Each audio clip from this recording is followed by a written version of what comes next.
con esa, digamos así, un poco orientación, pues he preparado algunas reflexiones que abran ese diálogo y tienen como título, bueno, pues ese reto de crear cultura cristiana en el siglo XXI. Lo primero, que bendito sea Dios que tengáis esa inquietud. Bendito sea Dios que exista esa inquietud, que anide dentro de vosotros ese, oye, que hay que hacer algo. A ver, o sea, ¿por dónde nos podríamos poner en marcha? O sea, lo que no puede ser es que nos acostumbremos a esa inacción en la que nos quedemos como bloqueados, ¿no? Eso sería lo último, porque sería como pues que la indiferencia o la desesperanza se ha apoderado de nosotros. Esa inquietud de que alguien haya puesto en marcha esto, de que estemos aquí, que nos planteamos, oye, ¿por dónde vamos? Pues es que eso ha nacido de Dios, ¿sabéis? Ha nacido del Espíritu Santo. Y yo la verdad es que así lo he percibido, y he dicho, pues no sé si puedo aportar yo algo, las cosas como son, pero sí que, pues es que me encanta, ¿no?, que tengáis esta iniciativa y ojalá pues yo pueda aportar sencillamente estando aquí, pues un motivo para que caigáis en cuenta de que el Espíritu del Señor yo creo que está animando esto. Bueno, voy a partir de una cita de Aristóteles, en su Ética a Nicómaco. Dice él: vivir como hombre significa erigir un blanco y apuntar hacia él con toda tu vida, con toda tu conducta. O sea, tener una meta y a por ella con todas mis fuerzas, ¿no? Por el contrario, pues es que en nuestra situación actual se caracteriza pues por una cultura verdaderamente fragmentada, desorientada, en la que un poquito por aquí, otro poquito por allá, pegamos a muchos palos, pero exactamente no terminamos de saber a dónde vamos. Hacemos cositas, son cosas desconexas, cosas buenas, pero verdaderamente quizás lo que nos falta es un proyecto en el que se marque un rumbo y el que diga, bueno, pues con todas las energías vamos a por él. Falta eso. Es como si, en vez de ser peregrinos, fuésemos turistas. Un peregrino tiene muy claro que tiene una meta y todo el resto de su vida está condicionado a ir hacia la meta, ¿no?, a alcanzar la meta. El turista va de curioseo, ¿sabes? Curiosea un poquito por aquí, picotea un poquito por allá, pero hay una gran diferencia entre ser peregrino y ser turista. Los peregrinos dejan huella en el camino. El turista no. Los peregrinos dejan huella. Enseguida, en cuanto que un peregrino empieza a andar, ya pone flechas para el siguiente. Por aquí se va, por aquí no. El peregrino deja huella y luego además construye un puente para cruzar este río aquí y pone un hospital. Un peregrino va dejando huella en el camino para los que vienen detrás. El turista no deja huella, ¿sabes? El turista, en todo caso, visita las huellas, las curiosea, pero no las sigue. No las sigue. Esa es la clave, ¿no? La clave es que para poder construir, para poder hacer cultura, hace falta ser peregrino. Vivimos bajo una cultura cada vez más minúscula que se llama la cultura del bienestar. Y dice, no, bueno, tampoco es malo eso, ¿no? Tampoco es malo, Parece inocuo, pero yo me atrevería a decir que es inicuo, O sea, no, parece que detrás de eso no hay malicia, la cultura del bienestar, ¿no? Pero que nuestra vida tenga como objetivo el bienestar, os aseguro que no es inocuo, no, es muy grave, es inicuo, porque detrás de eso no únicamente hay frivolidad, hay nihilismo, hay en el fondo un no creer en nada, detrás de esa cultura de la frivolidad. En el fondo, pues se confunde el mismo concepto de cultura con el de hábito social. Pues eso, todo se confunde, ¿no? Bajo es lo que aparentemente es inocuo, ¿no? Pero no, se confunde todo. Se confunde cultura con hábitos sociales, se confunde carisma con hobby, hasta oración con vacío, ayuno con dieta, ascesis con gimnasio, encarnación con mundanización, ¿sabes? Y autonomía con autosuficiencia. Todo se trastoca, en esa frivolidad. En esa frivolidad. Y eso que parece que es inocuo, que no es para tanto, que somos un poquito frívolos, ¿no? Yo creo que comenzamos a ver un poco ahora las orejas del lobo y nos damos cuenta de que no, que realmente es inicuo y que detrás del relativismo venía la dictadura del relativismo. Alguno era un poco ingenuo, y se pensaba que el asunto iba a quedar en el relativismo. No, detrás del relativismo venía la dictadura del relativismo y obviamente ya comenzamos a percibir su acción asfixiante.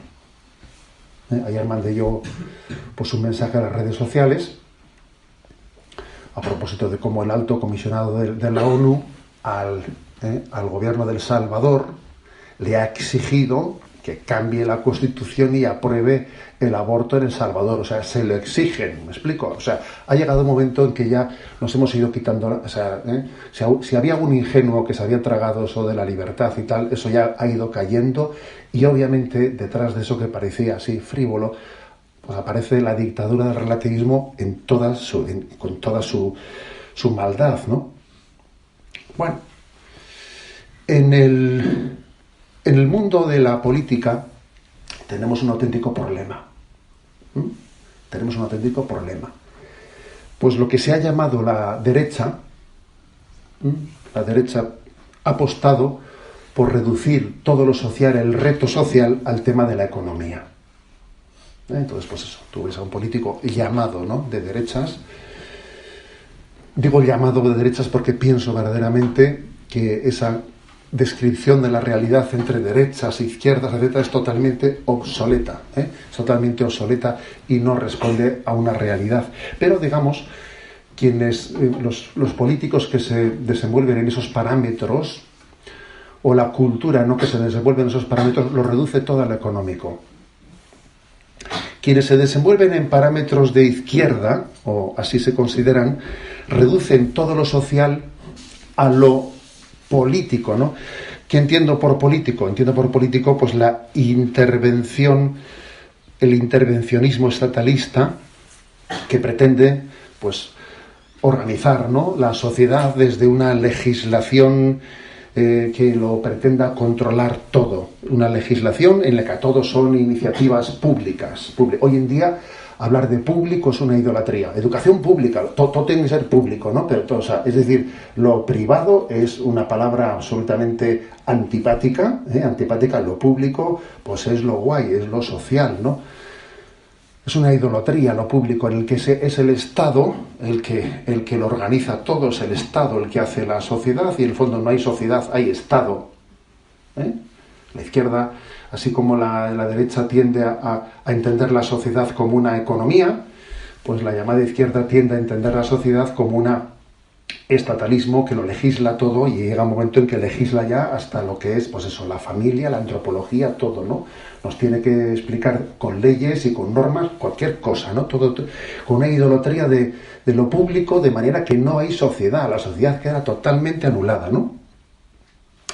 Entonces yo creo que la clave no está ni en la economía, ni la clave tampoco está en esa política, en esa pretensión estatalista de que solamente lo público, ¿no?, solamente lo estatal sea lo que tenga validez. No, ni la economía ni esa política, sino la clave está en la cultura que nace de la sociedad, de la huella de esos peregrinos que peregrinamos con una meta compartida, que vamos dejando huella en el paso de la historia. En nuestros días, un secularizado de derechas piensa sustancialmente lo mismo que un secularizado de izquierdas. Eso es así, las diferencias son mínimas, son casi inexistentes. Son casi inexistentes en muchísimos órdenes de la vida. Por eso me he atrevido a decir que esa distinción de derechas e izquierdas es obsoleta. En realidad, curiosamente, ¿no?, pues mientras que la derecha se ha dedicado a la economía, pues en realidad ha sido la llamada izquierda la que ha marcado el rumbo, ¿no?, el rumbo cultural hacia esa visión estatalista, y la llamada derecha pues ha ido detrás con el freno de mano puesto, pero al final un freno de mano puesto, ¿sabes? Al final llega a no tener fuerza si estás continuamente yendo en la misma dirección, por el mismo camino. Y yo veo que en este panorama la única alternativa posible es un proyecto cultural cristiano. Aquí lo que marca la diferencia en la sociedad actual, sin duda alguna, es el cristianismo, es Jesucristo. Sin él, todo lo demás todo el resto es más de lo mismo. Yo lo veo así. O sea, aquí, ¿qué es lo que marca la diferencia? Pues es el Evangelio y la doctrina social católica. Eso es lo que hace que alguien verdaderamente piense distinto, que sienta distinto, que juzgue distinto. Eso es lo que marca la diferencia. Esa es la alternativa. No nos equivoquemos, no ciertos populismos que están surgiendo por ahí, porque surgen también en la vida política ciertos populismos que parecería que pueden ser una alternativa. Pues los vemos en Francia o en Austria o pues en Estados Unidos. Yo veo que esos populismos tienen muy poco recorrido porque no tienen son fruto de un efecto rebote, porque cuando a la gente le hartas mucho con lo políticamente correcto, de vez en cuando pega un rebote, ¿sabes? Que parece... No, pero eso... No se puede tener un proyecto desde el rebote, ¿sabes? O sea, es una postura meramente reactiva de hartazgo. No hay una propuesta real de la construcción de una sociedad, no. En realidad solamente desde esa doctrina social, desde esa inspiración cristiana del Evangelio puede hacerse un proyecto cultural alternativo. Y que nos quede muy claro que lo determinante, lo que marca en la cultura es la fe. Es la fe. El reconocimiento de Dios, de la presencia de Dios, es la clave de las culturas y el fundamento imprescindible de la felicidad y de la prosperidad del hombre. El elemento determinante de la cultura es el factor religioso. Es que eso se ha visto en todos los tiempos y en todo momento, y eso no va a ser distinto ahora, ¿no? Es el factor determinante. Entonces quizás pues, en esta perspectiva en la que nos pretenden decir que la inspiración religiosa tiene que quedar para tu ámbito privado de la conciencia y que no tiene que inspirar y no tiene que empapar tu presencia pública, eso es una mentira. Con eso de alguna manera están cercenando la fuerza del Evangelio, la capacidad de ser catalizadora de una sociedad nueva, ¿no? Entonces yo diría lo siguiente, ¿no? Que los cristianos, la Iglesia, estamos llamados a ejercer una diaconía cultural en este nuevo mundo. Hay una frase de nuestro Papa emérito, Benedicto XVI, él se refería al tema de el continente digital, el mundo nuevo de las redes sociales, él decía, la Iglesia y los cristianos estamos llamados a ejercer una diaconía cultural en el actual continente digital. Si en vez de continente digital dices, ¿no? Pues nuestra sociedad, nuestro ámbito en el mundo de la enseñanza, en el mundo político, en todos los órdenes, ¿no? Una diaconía cultural. Ahora bien, ese ideal que es muy bonito, yo creo que hay que poner los pies en el suelo. ¿Cuál es el mayor impedimento para que eso se pueda realizar? Yo lo tengo muy claro, El mayor impedimento es nuestra secularización interna. O sea, que no es que ahí está el mundo y aquí estamos los cristianos. No, que el mundo lo tenemos dentro. Vamos a ser claros. O sea, que estamos muy mundanizados. Que si alguno piensa que yo soy el que voy a evangelizar el mundo y aquí voy yo porque yo soy cristiano de pro, que no. Es que el problema está que estos valores mundanos se nos han metido, vamos hasta el tuétano se nos han metido. El problema está en la secularización interna, en nuestra mundanización. En muchos órdenes. Estamos en un colegio, por ejemplo, dando esta charla. ¿Acaso no es verdad que esa secularización se nos ha introducido en el mundo educativo que no veas tú? Hasta el punto de que muchos proyectos de educación cristiana dice uno, pero bueno, ¿esto en qué queda? Es que al final aquí uno pasa por un colegio cristiano y es como si no hubiese pasado, ¿no? Y en España tenemos 11 facultades de comunicación, la Iglesia Católica, que no hay ningún país en el mundo que tenga 11 facultades de comunicación, y dice uno, pues no parece que se note mucho, porque es que dice uno, porque allí comunicadores católicos no los veo yo por ningún lado. Entonces, ¿qué ha pasado? A ver, que nos hemos secularizado, vamos a ser claros.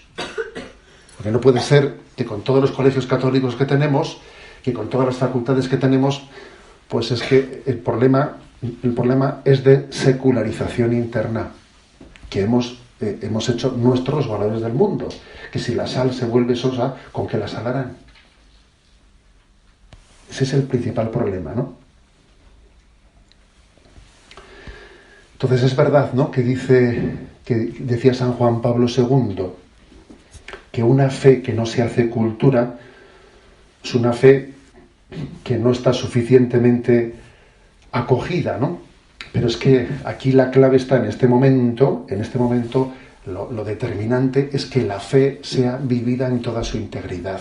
O sea, no demos por supuesto que ya somos cristianos. Para poder hacer cultura, uno tiene que sentirse en un reto permanente de conversión. Es la primera condición. Para poder, ¿no?, aspirar a que dejemos una huella cultural, uno dice, yo estoy en proyecto permanente de conversión, porque me doy cuenta que yo soy el primero que necesito lo que predico, acoger la revelación de Jesucristo, estar siempre en primero de primaria, ¿no? En primero de primaria, porque un cristiano siempre está en primero de primaria, en ese decir un sí a Jesucristo, formándonos en la acogida de la integridad de la revelación, del catecismo de la Iglesia Católica, teniendo una formación que nos redescubra nuestros fundamentos y capaces de dar una explicación a los demás, dar razón de nuestra fe a los que nos cuestionan, a los que nos hacen preguntas. Hay que estar bien formado, pero además mostrándoles a los demás que yo no soy un sabelotodo, sino que yo soy el primero que necesito convertirme, teniendo esa clara conciencia, ¿no? Viviendo en estado permanente de conversión. Y para eso hace falta pues acompañamiento espiritual, para eso hace falta pues una vida de oración intensa, pues es que, pues eso, lo que la Iglesia siempre ha predicado. Y una vez que eso ha sido posible, entonces, al mismo tiempo, no después, porque uno nunca puede decir, ya he terminado esta etapa. Al mismo tiempo, esa conciencia de que tenemos que crear minorías creativas capaces de influir en la sociedad, de transformar la cultura, en el fondo es tomar la conciencia de lo que el domingo se proclamó, del Evangelio que este domingo se proclamó, de los talentos, diciendo, oye, aquí hay dos palabras, conversión y discernimiento. Conversión y discernimiento. ¿Discernimiento de qué? A ver, el Señor, ¿qué talentos me ha dado? Cada uno tenemos talento, nadie tiene que envidiarle al otro. Dios ha querido que no seamos autosuficientes, que seamos complementarios en los dones, en los carismas. ¿Yo de qué manera podría aportar? ¿Qué dones me ha dado el Señor, no? Conversión y discernimiento. Con la inquietud esa de contagiar, ¿no? Lo que gratuitamente hemos recibido. Gratis lo has recibido, dalo gratis. Yo creo que quien tiene conciencia de la gracia de Dios, de cómo Dios le ama, le ha llamado, pues es que enseguida siente esa conciencia de decir, a ver, yo he recibido unos talentos y no sería un egoísta si no discerniese de qué manera puedo ponerlos al servicio de este proyecto de cultural cristiano. Y es verdad que ahí yo creo que tenemos que creer en que el Señor hace una gran sinfonía entre nosotros, una gran sinfonía. Y no todos tienen que ser iguales, ¿eh? Y cada uno tendrá la capacidad humildemente de contribuir en esa sinfonía de una manera particular. Pero también es importante que haya algún director de orquesta. Hoy he comido, ¿no?, pues con algunos sacerdotes y algunos obispos y les he dicho a ellos que yo rezo para que el Señor suscite liderazgos. También en la Iglesia, pero también en la vida y el mundo civil. Sí, necesitamos liderazgos porque en este momento también vemos la situación actual y vemos a muchísima gente, a muchísimos jóvenes como ovejas sin pastor. Y yo pido que también entre vosotros se susciten liderazgos, capaces de catalizar las cualidades de uno y de otro, ¿no? O sea, capaces de hacer un poco de director de orquesta, en que unos toquen el violín y otros no sé qué, pero que haya también liderazgos entre vosotros que son necesarios. Son necesarios de una manera clarísima. ¿Para qué? Voy a decir yo una especie de convicción personal. Yo al Señor con mucha frecuencia le pido, primero, que por mi mal ejemplo, que por mi pecado nadie se separe de ti. Es algo que tiene que ser fundamental como petición en mi vida, ¿no? Señor, que mi pecado, mi mediocridad no sea ocasión de que nadie se separe de ti. Que nunca caiga en ese pecado de escándalo para un hermano mío. Petición básica. Segunda petición. Señor, que por mi testimonio, que por mi palabra, que por mi ejemplo, algunos se acerquen a ti. Que yo pueda ser instrumento tuyo para que algunos te conozcan más de cerca y tener conciencia de que existe el pecado de omisión, del cual nos han hablado este domingo en la Eucaristía. Existe el pecado de omisión, porque Jesucristo no ha entregado su vida en la cruz para que no hagamos cosas malas. No, ha entregado su vida en la cruz para que seamos santos y para que hagamos el bien y para que nuestra vida sea fecunda. Repito, Jesucristo no nos ha redimido solo para que no hagamos cosas malas, sino para que demos de sí todo lo que Dios ha pensado por cada uno de nosotros. Dios ha pensado en ti para tantas personas, ¿no? Y hay una conciencia de que estamos llamados a ser instrumentos de Dios ante los demás. He dicho que son importantes los liderazgos, pero también es muy importante el que seamos humildes participando en los proyectos.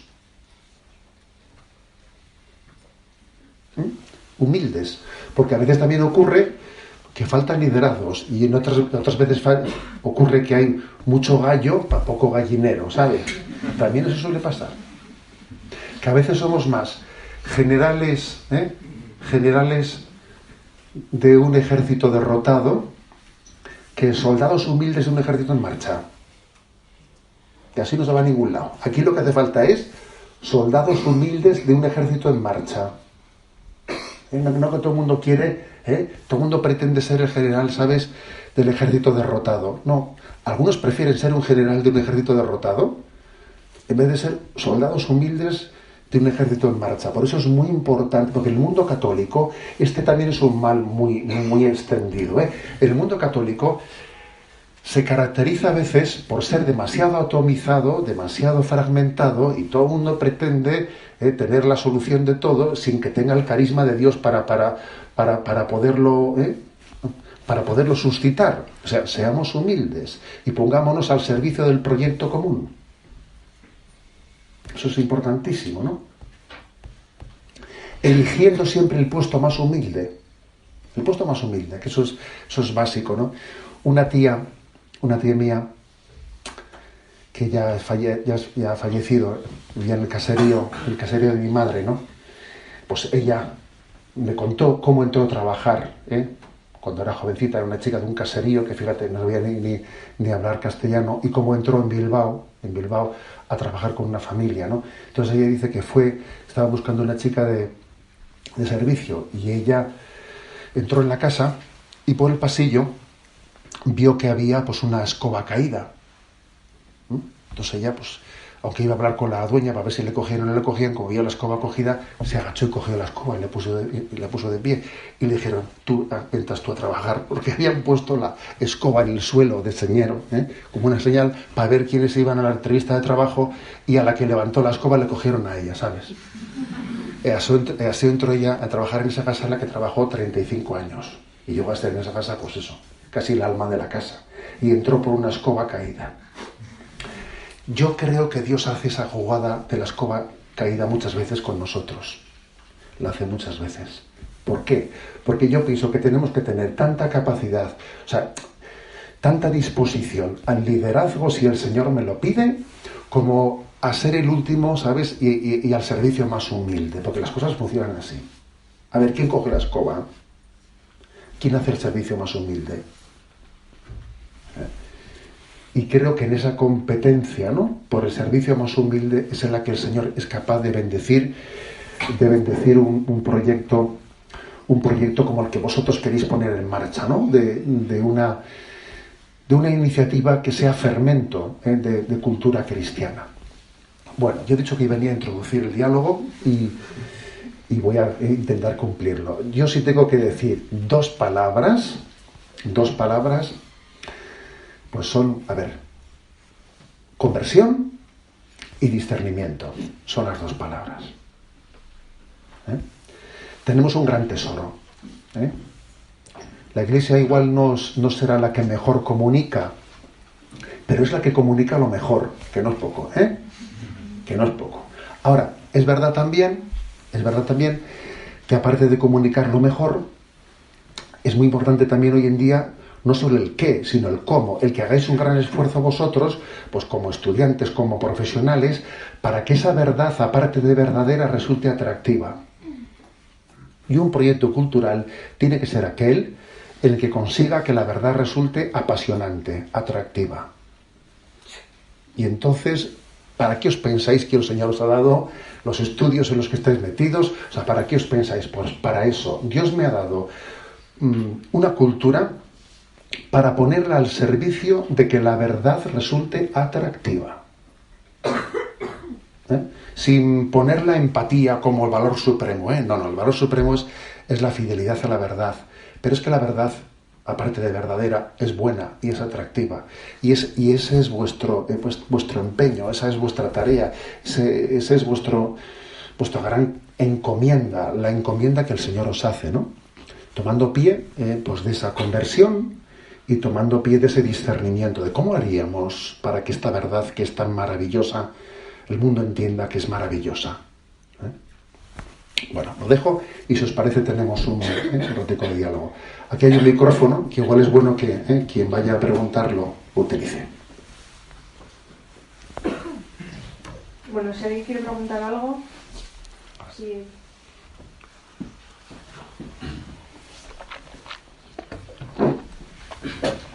Bueno, muchas gracias primero por venir aquí y inaugurar pues esta gran iniciativa que ha sacado adelante la congregación. Y luego me ha gustado mucho la idea que ha comentado usted de la necesidad de un liderazgo y de una peregrinación, el dejar huella y al final un diaconismo cultural. Pero a día de hoy usted comentaba la sociedad en la que vivimos es una sociedad en la que reina el bienestar. Y mencionaba el concepto pues que a día de hoy la cultura la mueve la izquierda políticamente. Entonces, a día de hoy la cultura predominante al fin y al cabo tiende a ser pues el marxismo cultural, en el que predominan pues sobre todo lobbies de todo tipo como el homosexualista, el proabortista y numerosos tipos de lobbies en los que pues tiene un gran apoyo económico, político y social. Entonces, ¿cómo podría una cultura cristiana emerger contra esa cultura que ya está fuertemente instaurada a través de numerosos mecanismos como son la economía, la política y la sociedad? Bueno, pasamos.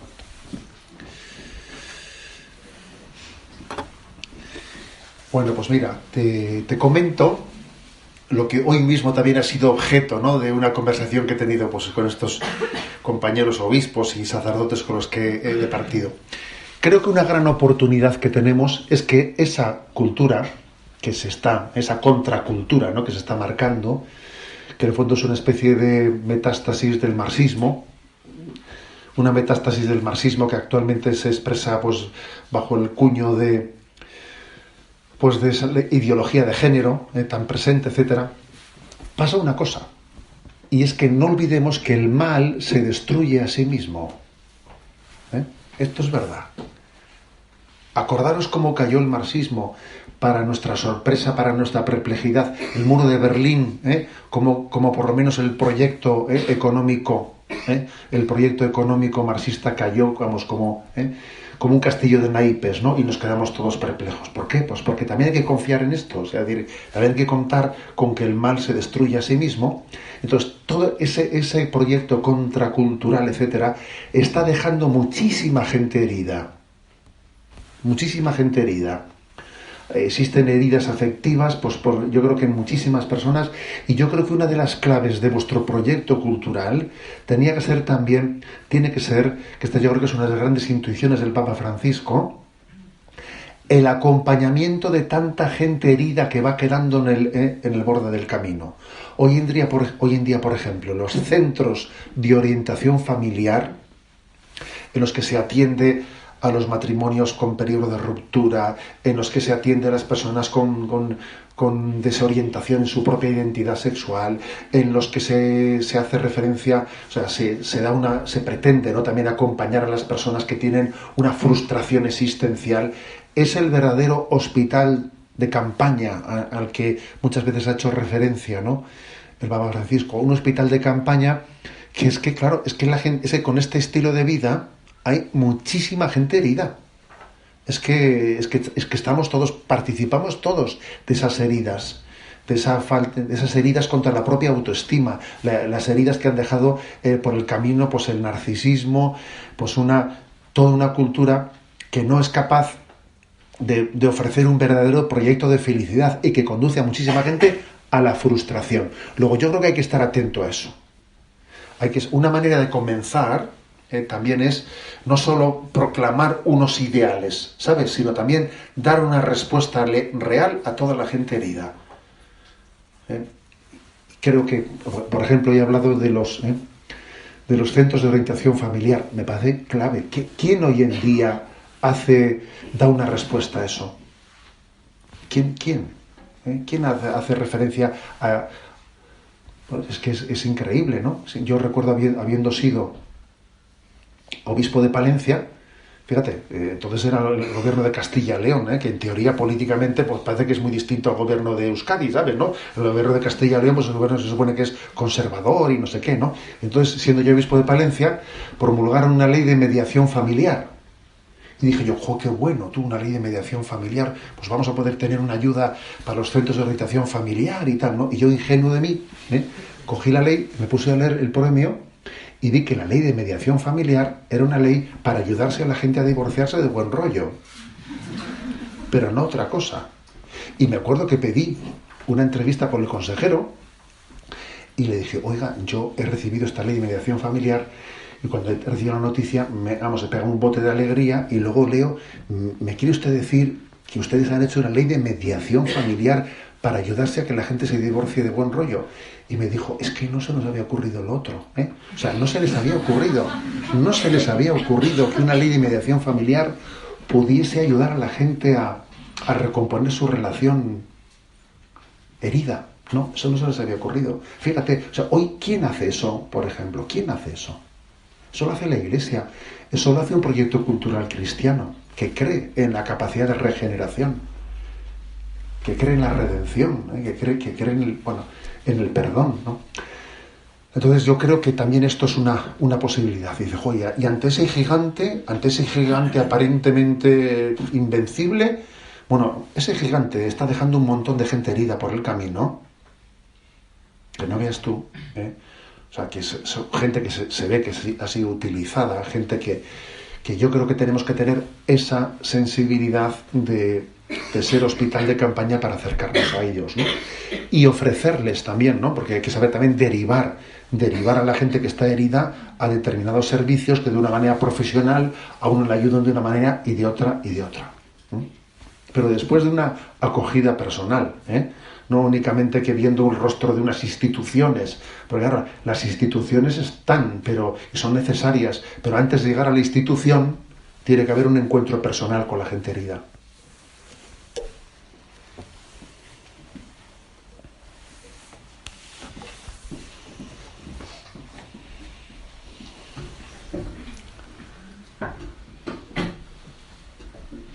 Buenas tardes. Diego Vigil. No, es que me han dicho que diga el nombre. Casi los demás me conocen. Yo he reflexionado últimamente bastante acerca del tema de la fiesta, de cómo se generan las fiestas. Conocemos muchas fiestas cristianas generadas en otra cultura, a lo mejor más rural, de las que hemos conocido sobre todo sus versiones degeneradas en determinadas romerías donde prima el alcohol. Y también conocemos una serie de fiestas que se han ido generando en el ámbito más urbanita en el que vivimos hoy en día, algunas para celebrar la primavera en las universidades como San Canuto en la Universidad Autónoma o San Cemento en la Complutense y Politécnica, ¿ven? O el Black Friday este que viene esta semana, o la manera de celebrar la fiesta de Reyes, o lo que sea. La Iglesia, a lo largo de los siglos, no siempre ha creado unas prácticas nuevas y totalmente distintas, sino que a veces ha tomado elementos culturales que ya existían. Al parecer, los romanos celebraban el solsticio de invierno poniendo figuritas de adorno en las casas, de forma que hasta cierto punto los belenes y todos los adornos de Navidad no son totalmente creación nueva cristiana, sino que cristianizan lo que ya existía antes, y esto se ha repetido a lo largo de los siglos en muchas ocasiones. Entonces, ¿cómo hacer para hoy en día, y a lo mejor la fiesta es un ámbito de aplicación que es especialmente sensible, en fiestas o en manifestaciones culturales que surgen en ámbitos carentes de una cristianización previa, como puede ser pues, el botellón, cristianizarlo? Es decir, porque probablemente a lo mejor los cristianos no estamos llamados a no participar en el San Cemento, sino que estamos llamados a participar en el San Cemento de otra manera. O estamos llamados a que el Black Friday lo hagamos de otra manera. O estamos llamados a que nuestra fiesta de Reyes no degenere en lo que le da gana a la patronal de los grandes almacenes, sino que nosotros regalamos de otra manera. Incluso que se genere, yo qué sé, la costumbre de regalar un tercio de lo que se va a gastar en la casa a los pobres o lo que sea. Es decir, conocemos muchas fiestas en donde hay prácticas creadas bajo otra cultura, pero en la cultura actual falta una cristianización y sí que se están produciendo manifestaciones y prácticas culturales. Lo que pasa es que no han sido cristianas todavía.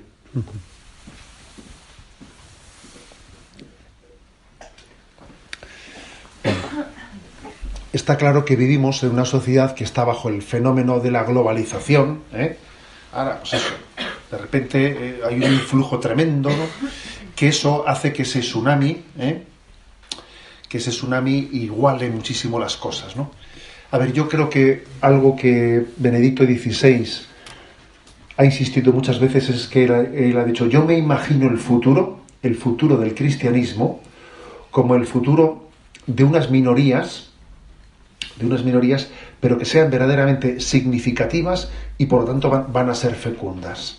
O sea, es decir, no nos tenemos que acomplejar por el hecho de ser una minoría y de que nuestras propuestas, cuantitativamente hablando, vayan a ser minoritarias. Entonces yo creo que en el ámbito de la fiesta, que tú has dicho, también, o sea, también obviamente me parece que esa experiencia de una manera de divertirse cristiana, el hecho de que vosotros en un proyecto cultural introduzcáis también la fiesta y tengáis, celebramos juntos el fin de año. ¿Os imagináis todos vosotros haciendo una fiesta de fin de año? Pues ¿por qué no?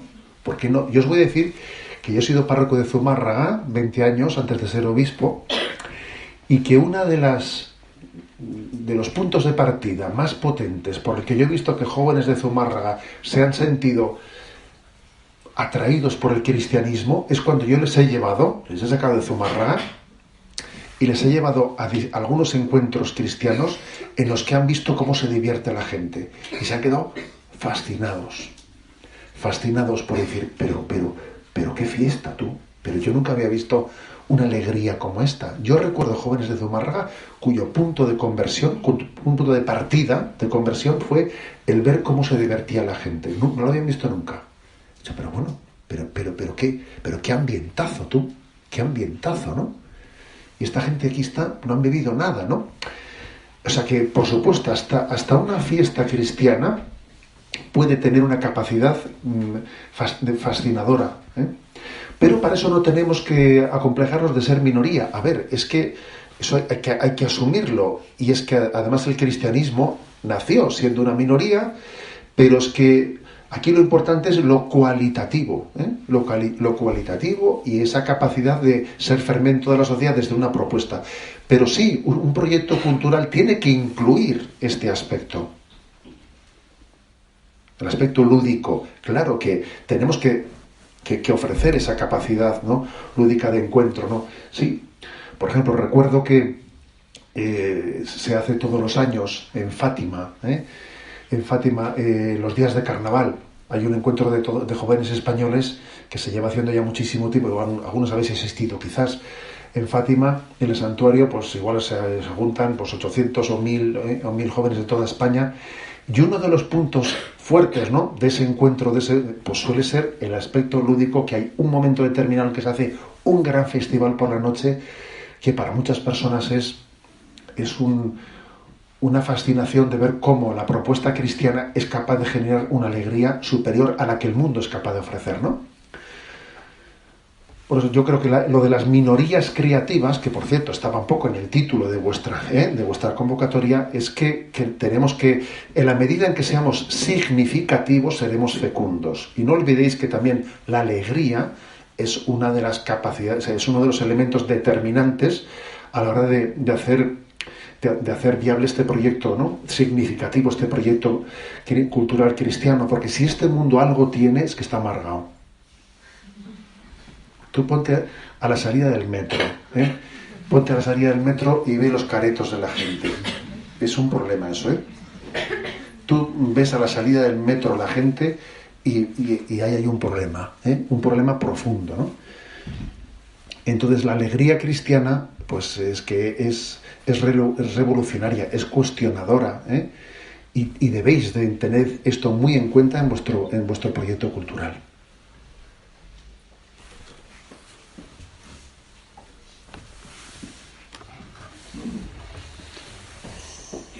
No, yo simplemente profundizar en una idea, ¿no? Porque se está hablando de proyecto cultural. Realmente hay mucha gente como esperando, ¿no? Estamos sembrando esta inquietud. Entonces, en esas dos ideas clave que nos ha dicho de conversión y de discernimiento, me gustaría si pudiese profundizar en ideas para hacer un buen discernimiento, ¿no? O sea, nosotros realmente estamos sembrando una inquietud y echando a andar, ¿no? Entonces, si nos puede dar alguna idea para hacer un buen discernimiento. A ver, dentro del discernimiento creo que también hay que contar con los carismas, con los carismas. Hoy en día, por ejemplo, en Cáritas, en Guipúzcoa, tenemos una persona que tiene el cometido de acoger a todos aquellos que se presentan para ser voluntarios y toma el pulso a cada uno de ellos para ver cuáles son sus peculiaridades, sus carismas personales, en los que le podrían hacer más apto para llevar adelante pues su servicio de una manera o de otra. Entonces creo que ese discernimiento también tiene que comenzar partiendo de ahí. O sea, que vosotros os toméis en serio el analizar los carismas de cada persona. ¿Cuáles son las cualidades de cada uno? Sería hasta bueno que pudieseis formularlas, porque hay muchos aspectos, hay personas que igual pueden ser verdaderamente capacitadas por los aspectos lúdicos, hay personas que pueden ser verdaderamente capacitadas por la empatía, para el acompañamiento a los que sufren, o sea, que hagáis, lo cual no quiere decir que uno se especialice en algo y se olvide de los demás, porque eso también yo creo que uno tiene que tener una cosmovisión de todo, pero es verdad que es bueno que cada uno, por ejemplo, puede decir, tiene un don especial, pues, o un carisma especial para la historia. Y qué importante es que cuide, nos ayude a todos a tener memoria de nuestra historia, memoria de sus raíces. Alguien que, por ejemplo, pues, ha recibido ese don, el don del conocimiento de la historia. Entonces, bueno, ¿de qué manera haríamos viva la historia que nos ha precedido? Otros pues pueden tener un carisma para un poco la actualidad de la vida política, por ejemplo. Entonces, creo que es bueno que en ese discernimiento seamos capaces de ponerle la letra pequeña a esos carismas. Dios da carismas, el Espíritu Santo suscita carismas. también los carismas se desarrollan, porque podría decir alguno, pues yo no sé todavía muy bien cuál es el mío, ¿eh? A ver, es que los carismas también se van suscitando y se van desarrollando muchas veces en esa convivencia de carismas mutuos, que unos suscitan los de otros. Pero yo creo que se me ha ocurrido ese ejemplo de esa persona que nosotros tenemos allí, ¿no?, en nuestra diócesis, que hace una acogida a alguien que se acerca y antes de hace un discernimiento de esta persona, qué cualidades tiene, qué dones especiales ha recibido, y que seguro que nos ayudará a dentro de esa gran orquesta, ver también, digamos, qué podría aportar especialmente.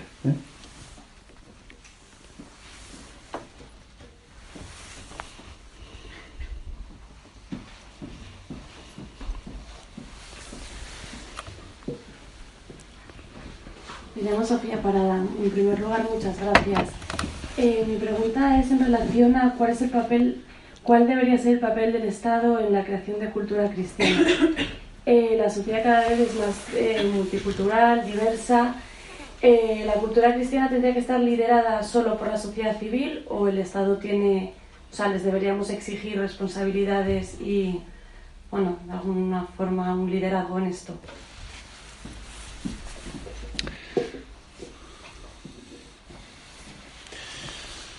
Bueno, yo creo que ya lo he dejado caer un poco en la exposición que he hecho antes, que estamos en un modelo intervencionista al sumo, al sumo. Tenemos un modelo estatalista de intervencionismo que es tremendo, es tremendo. Hay montones de funcionarios cuya finalidad consiste en crear normas para todo, para todo. Entonces resulta que todo tiene que estar normatizado, todo tiene, cualquier cosa que hagas, ¿no? Eso está continuamente asfixiando la iniciativa, asfixiando. Los carismas que podrían tener las personas se están languideciendo, porque claro, como hay un Estado que lo tiene que dar todo hecho, pues uno va languideciendo. A las APAs de los colegios ya no va nadie, porque hay un modelo de educación en el que todo tiene que estar absolutamente. Podemos poner todos los ejemplos del mundo mundial, ¿no? Con lo cual, la verdad es que yo creo que el Estado, lo que había que pedirle es que, por favor, que no pretenda ser Dios, que no pretenda suplir a la sociedad. O sea, que un Estado es aquel que es capaz de coordinar, de facilitar, pero no anular la sociedad. Tenemos un auténtico problema. Por ejemplo, en Italia hay mucha más sociedad y menos Estado. En España hay mucho Estado y poca sociedad. Si comparamos nuestra nación con otras, esto es un drama. Con el paso de las décadas, aquí todo el mundo hemos tenido. Si en Italia ellos se han acostumbrado a tener iniciativas culturales, sociales, hasta el punto de que a veces se dice que en Italia, cuando no hay gobierno, la sociedad funciona mejor, ¿sabes? Funciona mejor. Aquí todo se colapsa. Entonces, ese es un drama que tenemos, que hemos ido adquiriendo hábitos malísimos de que el Estado es intervencionista al sumum, y eso ha hecho que ha ido anulando las cualidades y las iniciativas sociales. Al Estado, la verdad es que habría que pedirle que crea en la sociedad, porque no cree. Que crea en la familia, porque no cree. O sea, ese es el asociacionismo, ¿no? Cultural. La verdad es que eso, tú ahora mismo, ¿qué hace el Estado? Asociacionismo cultural. Venga, voy a hacer una normativa, y ya te está diciendo lo que tienes que hacer. O sea, en cuanto que se pone la normativa en marcha, tú ya estás siendo ya fagocitado. Tú ya cada vez eres menos tú mismo. En España hay montones de asociaciones fantasmas que existieron y ya no tienen vida real porque han sido anuladas, ¿sabes? Han sido anuladas de facto. Entonces yo creo que nosotros tenemos que queremos creer la sociedad, ¿no? Y para eso tenemos que proponer un Estado que no sea hiperpresente, que no pretenda ser Dios, que no pretenda sustituir, ¿no?, a la sociedad y a la familia.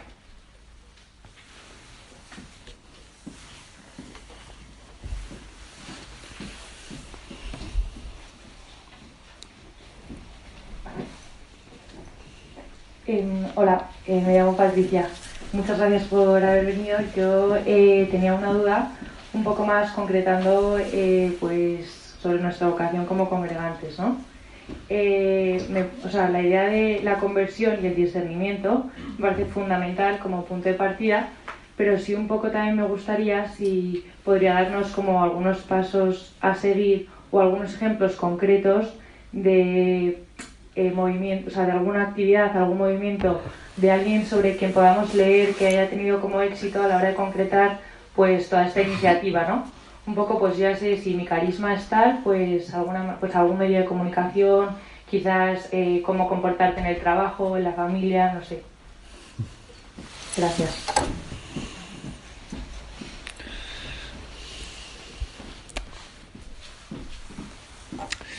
Bueno, me pides mucho, porque a ver, me pides demasiado, yo creo, porque yo no soy el Espíritu Santo, ¿no? Sino que, y por lo tanto no conozco el Espíritu Santo, lo que tenga pensado para vosotros y los dones que tenga que daros. Pero, a ver, sí que creo que lo que has preguntado me da pie, aunque no te voy a responder, ¿no?, a una pregunta tan así, tan pretenciosa, sí que me da pie para comentarte alguna cosa, ¿no? A ver, es muy importante estar atento a muchas acciones que el Espíritu Santo está haciendo que pueden ser significativas para vosotros. Existen, ¿no? Existen muchas realidades eclesiales o en la vida cristiana que solamente el conocerlas pueden ser ya inspiradoras para vosotros. Cuando, por ejemplo, uno conoce una experiencia, se puede imitar la experiencia pues literalmente y traerla aquí, algo que ha acontecido pues en Boston, por ejemplo, y pues posiblemente no, pero seguro que es inspiradora de nuevas cosas, O sea, posiblemente no todas las cosas que podáis presentar que pasen por aquí, que digamos, vamos a acercarnos a conocer experiencias en las que se hace cultura aquí y allá, no todas puedan ser imitables de una manera literalista, pero serán inspiradoras. Serán inspiradoras. Por cierto, has mentado algo de lo que yo casi no me he hecho eco, que es el hecho de la presencia en el mundo comunicativo. A ver, estamos en el mundo de la comunicación. Entonces, yo creo que vuestro proyecto cultural, hemos hablado pues, lo lúdico, por ejemplo, ¿no? Pero en el tema comunicativo, ahí tenéis que poner un acento muy especial en el mundo comunicativo. Porque esta es algo que caracteriza plenamente, ¿no?, nuestro momento, el mundo comunicativo, y hay muchas formas del mundo comunicativo de hacerse presente. Desde una presencia en el mundo de un medio de comunicación explícitamente cristiano, como puede ser Radio María, que muchas veces alucinas, porque es que llega a situaciones y a personas mucho, alejadas que tú jamás hubieses soñado y pensado. Y podría yo contar muchas experiencias de esas que te dejan perplejo. Desde una presencia también en un medio generalista, católico, pero que no es digamos, es profesionalmente religioso, pues como puede ser COPE, como puede ser otros medios que son de tipo generalista.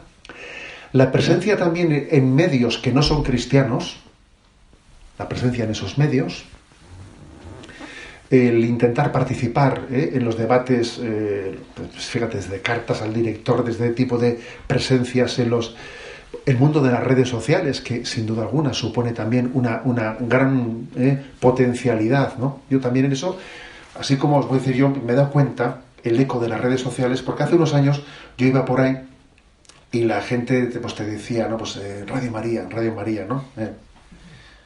Pasaba, yo eso me he dado cuenta, que hace unos años íbamos a un sitio y la gente te identificaba con Radio María. Ahora llega un momento en el que te das cuenta que hay muchísimas personas que el eco que les ha llegado igual no es el de Radio María, sino que es el de las redes sociales.